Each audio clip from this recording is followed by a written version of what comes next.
طبعا نحن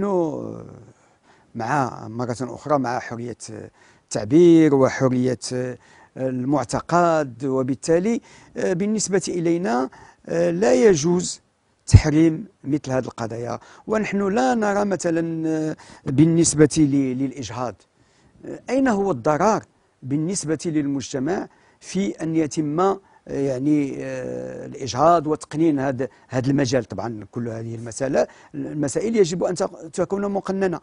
أين هو الضرر بالنسبة لشاب يمارس يعني الجنس مع شابة؟ يعني لا نرى الضرر في ذلك. أين هو مثلا الضرر بالنسبة لإنسان يعني يفطر في شهر رمضان ولو كان ذلك بشكل علني، مثلا في تركيا الذي هو بلد يعني فيه العديد من المسلمين، بل إن فيه يعني حزب عنده نزوع إسلامي هو الذي يوجد في السلطة، ومع ذلك هذا ليس فيه أي ضرر.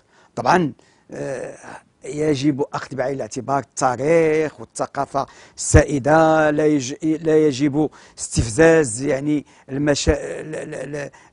المشاعر العامة، ولكن من الناحية القانونية في نفس الوقت لا يجب معاقبة من يقوم بالإفطار يعني ولو العلني في شهر رمضان.